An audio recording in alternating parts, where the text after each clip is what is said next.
Hello, magandang gabi sa inyong lahat. So meron tayong isang re-reaction pa na video. Ito ay kay Kuya Red, no? Pinakiusapan ni Kuya Red ang Encanto daw. Ayaw nila umalis sa bahay. Yung Encanto daw, no? Ayaw daw umalis sa bahay. Ang ano ba, ang Encanto ba spirit? Tama ba ako? Spirit ba Encanto? Or I'm so sure magkaibang Encanto sa multo. Tama? Para gabayan sila papunta sa Paraiso. Kaya samahan niyo ako para tuklasin natin ang mundo ng mga spirito.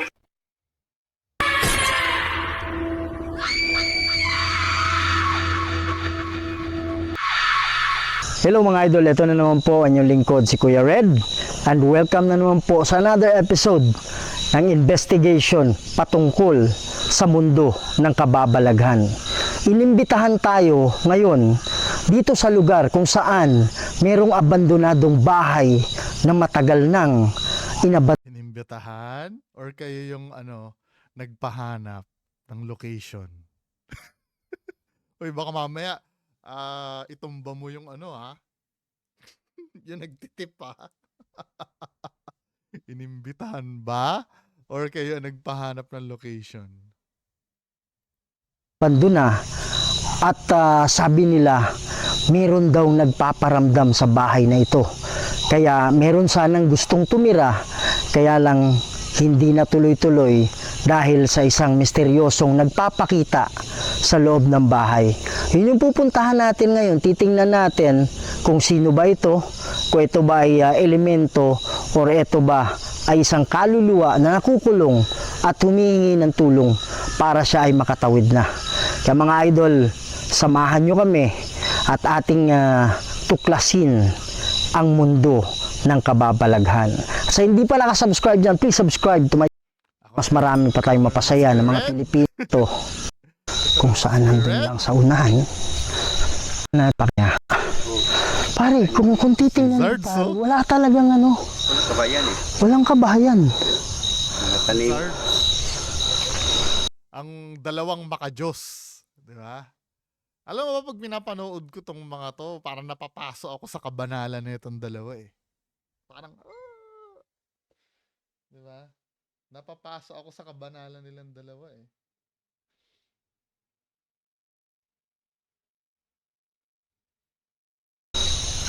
Ayan o. Ayan. So, titingnan natin mga idol. At baka ito ay kaluluwa. Na abandon. Ha? 40 o. Ito, matagal na siyang abandon ba eh. Pero ano pa rin, meron pa rin kamag-anak na bumisita-bisita dito. Tapos gusto sana nilang tirhan bro. Kaya lang hindi nila kaya yung Oo, meron na. So, tulong na lang natin sa kanila na baka baka mapaalis natin. Kung Encanto, pwede natin pakiusapan. Si Sarge nagtatanong-tanong pa eh, no? Eh, alam nyo naman, nag-meeting naman kayo bago kayo mag-start niyan. Minsan nakakabwisit, yung parang pinalalabas nila, nagtatanungan sila kunyari, pero alam naman nila yung script nila. No? Pero hindi natin masasabi na kung ano yung gusto mo, gagawin niya. Oo. Pero kung ito man ay kaluluwa, titingnan pa rin natin. Yan mga idol, grabe oh. Wala talagang dito, talagang kumbaga nakasikreto tong bahay na to. Imagine mo, walang kapitbahay. Sila mag-isa dito. Ayan, so gagamit tayo ng natin ngayon, equipment. Para sa cellphone. at least makausap natin sila. Or siya or sila, hindi natin alam. Yan. So, ito na yung bahay. Bro. Mapigat. Dito pa. Lang ba alam mo kung bakit hindi na naniniwala sa'yo, Kuya Red, yung mga mabigat na yan? Kasi maraming beses mo nang ginawa yan sa mga peking video mo eh.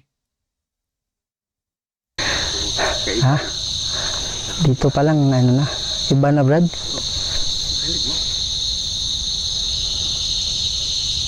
Hindi ko klaro. Ayan. Paggabi na rin eh. Magandang hapon sa inyo. Ayan, dito merong puno. Ako nga pala si Kuya Red. Kasama ko yung kaibigan ko, si Sarge. Andito po kami para bumisita lang. Sabi ng may-ari, meron daw, natin yung likod ng bahay muna. Bro, ikot muna ako dito, bro, ah. Anong ano, bro? Anong may nakita bang ano, balat? Forward na natin. Pare, mabigat dito. Yan. Kahit dito mga idol, walang kabayan yan. Wow! May nakita ba sila, ano, Idol Donski dito? Nako! Pinuntahan ni Donsky yan. Red flag number 1. May nakita daw ba si Idol Donsky? Alams na. May nagpakita. Yun ko, ang sabi nila. Wow! Pare, nanig mo yan. Ha? Ay, nako, kalabugan na naman. Pambihira.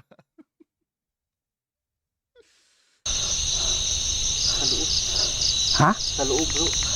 Yan nga, nasa loob. Yan mga idol, merong kalabog sa loob. Tumunog ang dalawang ring pa din na, bro. May nagparamdam. Oo, sabi nila. Yan mga idol, so niready ko lang yung ano. Normal pa naman, 40. Normal ang 40, no? 400 milligauss yan. Farad. Dito pwede rin si Nux! Nux nilagay niya na micro Tesla. Diba? Hindi normal ang 40, men. Tingnan nga natin yung 40.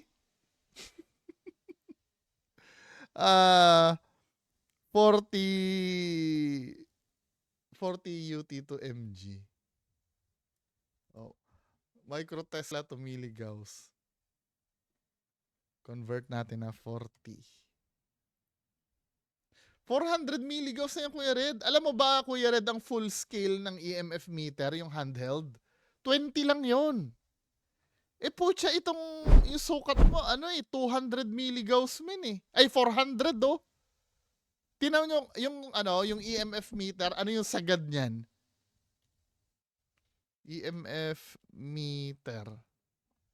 Tinan nyo yung sagad ng EMF meter, 20 lang yung sagad niyan. Asan na ba? Yan oh, tinan mo dito. Kung makikita mo dito, kapag napuno ang K2 meter, 20 milligauss lang. Yung reading mo na yan, normal, 400. Ano ba? Kaya nga nagtataka ako sa'yo, umaakyat ng 140 microtesla, 180 pa nga minsan, di ba? Hindi ka pa ba nalulusaw dyan? Sobrang taas ng EMF reading. Yung handheld nga lang na to, 20 milligauss nga lang to eh. Yung reading mo dyan, 400. Just imagine, nung nasa Clark kami, di ba, na-amaze na kami, umaabot lang ng 20 milligauss yung reading. Si Kuya Red, 400. Pambihira. Ano ba naman yung ginagawa natin na yan? Hindi pa ba kayo napapagod sa kakamislead sa mga tao ng ginagawa nyo? silang pumili ng salita. Ano bro? Akala ko nakalak eh. Magandang gabi. Kumusta kayo dito? Pare may Bro!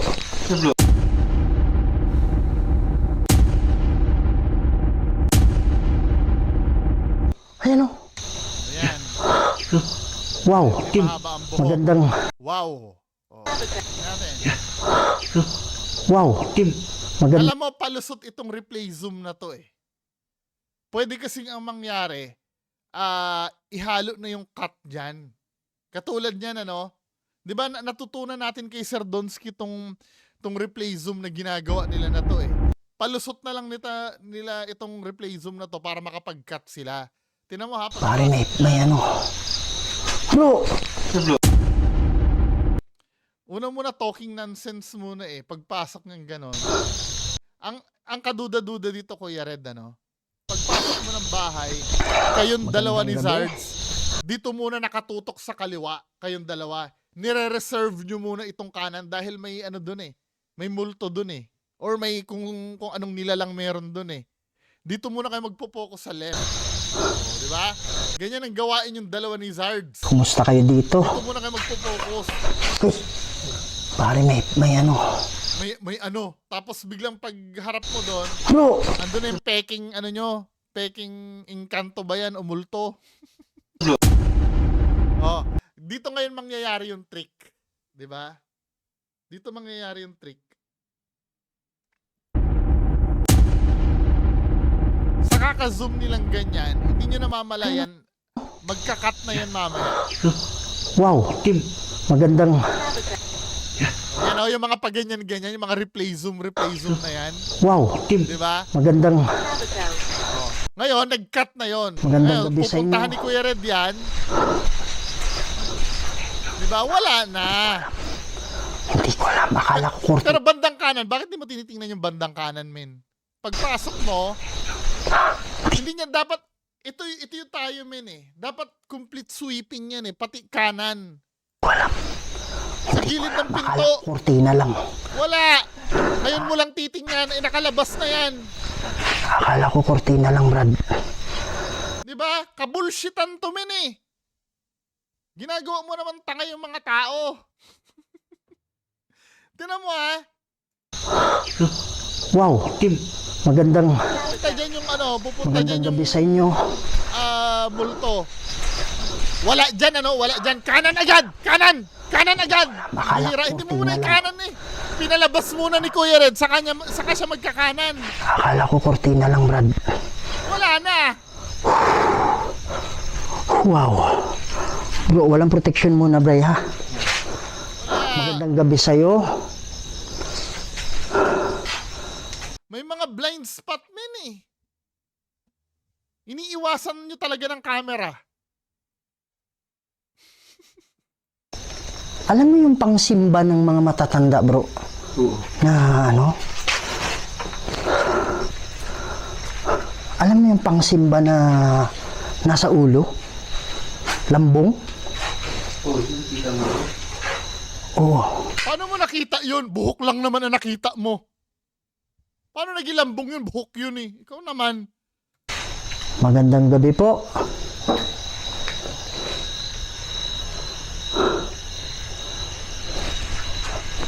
Yan. Andito po kami para po makipag-usap sa inyo. Wow. Ha? Parang may naglalakad, Brad. 32. Ha? Wow! Bro, promise ba, nakasarado yan. Ha? Hindi ka pa nakarating din, di ba? Oo nga eh. Dito ako bro.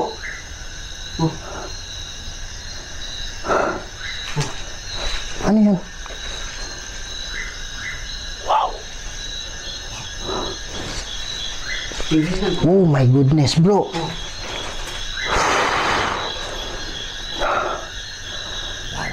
Hindi ko kasi alam kung ito yung kanto, bro. Pag mag-protection prayer tayo, baka masaktan. Ayaw naman nating mangyari yun. Alam ng protection prayer yung ano, Saint Benedict. Inkanto yan. Ang satana na tinutukoy sa ano sa Saint Benedict's prayer ay demonyo. Demonyo ba ang inkanto? Hindi, kung sasabihin yung demonyo ang inkanto, pwede na masaktan sa protection prayer. Kasi satana, Satan, di ba? Pero kung demonyo ang engkanto at masasaktan sa protection, bakit nakipagkaibigan ka kay Justin? Nakikipagkaibigan ka sa demonyo?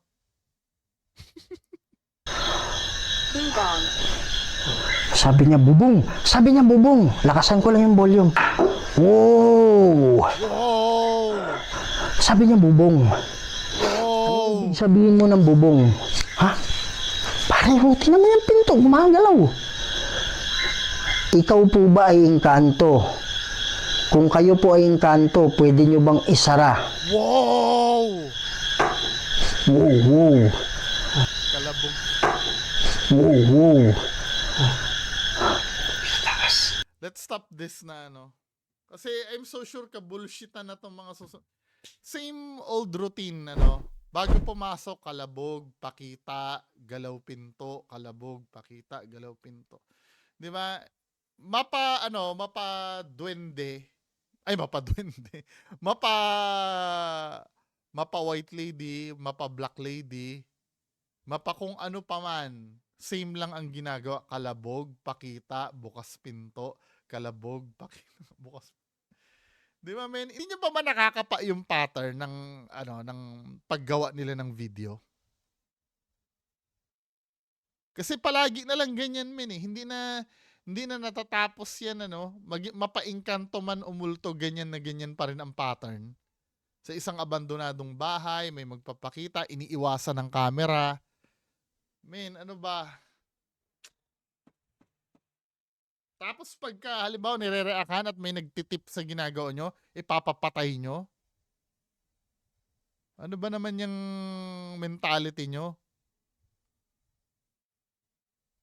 Actually, kahit na hindi naman natin masabi kung fake yan, hindi, yung pattern pa nga lang, dapat nagdududa na kayo, pare-parehas lang, men eh.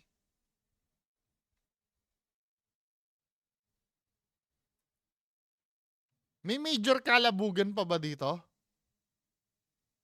O may tinuturo-turo. Tingnan nga natin tinuturo-turo. Ibig sabihin ba, papayag ka? Wow! Pare,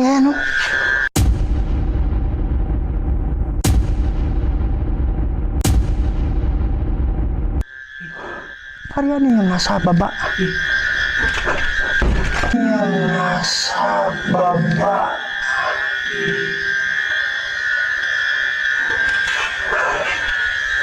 Tingnan natin yung loob. Yung nasa baba. Wow! Ano ang nangyari sa akin? Ano yung nangyari sa akin? Ano yung nangyari sa akin? Ha? Bukas yung ilalim? Pare, wala dyan. Tingnan natin yung loob. Kumpiyansa ha. Kaibigan naman kami.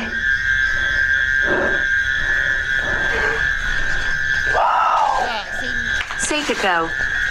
Sabi niya? Same pattern pa rin. Dediretso muna, hindi muna titingnan yung kaliwa. No? Tatandaan nyo lagi, ang same pattern ni Kuya Red dyan. Halimbawa, ito yung pinto. So, gagalaw Ano yung ang pinto. nangyari sa Nakatago dito. Lagi nyo iisipin, lagi nakatago dito dapat sa kaliwa yan. Dito. Diba? Lagi nakatago dapat. Wow! Ngayon, Ano ang nangyari sa akin? halata mong nakatago dito sa may sa may banda rito kasi gumalaw din yung pader eh. Tinan mo ha. Pag sara, Wow! gagalaw yung pader. Ano ang Nakasandal siya nangyari doon sa sa pader. Ano yung nangyari sa akin? Ngayon, ang mangyayari mga kababayan ko, ganito lagi ang pattern. Pagpasok niya doon sa loob, hindi niya muna titingnan sa kaliwa yan. Sa harap muna siya titingin. Na obviously dapat, kung may common sense ka at logic ang pag-uusapan natin, di ba, ang titingnan mo dapat itong nasa kaliwa muna. Eh wala, ang gagawin ko. Ano ang nangyari sa akin? Ano yung nangyari sa akin? Ano yung nangyari sa akin? Ha? Bukas yung ilalim? Pare, wala dyan? Pare, huwag kang kumpiyansa ha. Kaibigan naman kami.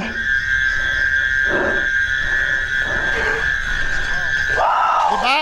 Dumiretso muna siya, binigyan niya muna ng pagkakataon na mawala yung nasa left side. Bago niya ngayon ipipihit yung camera niya sa Go. left side. Sabi, Tutuusin. kaibigan naman Ito, kami. itong pinakawalang sense dito eh. Pagbukas mo niya, nakikita mo naman ang wala yan, men eh. Di ba? Nakikita mo na wala. Meron ba dyan? Wala naman nakalagay dyan sa harap mo eh. Pero ang gagawin ni Kuya Red dyan, dediretsuhin niya muna yan. Di ba? Hindi niya muna titingnan yung left. Say to go. Sabi niya? Ano sabi niya? Ha? Yung sabi na ito, ahas. Oh, pare may naglalakad sa itaas, bro. Ahas. Oh, pare may naglalakad sa itaas, bro. May naglalakad sa taas. May naglalakad sa taas. Ano sabi na? Ha? Tama na nga yan. Nakaka-stress. Anyway mga kababayan ko, bahala kayo, paniwalaan nyo yan. Bye.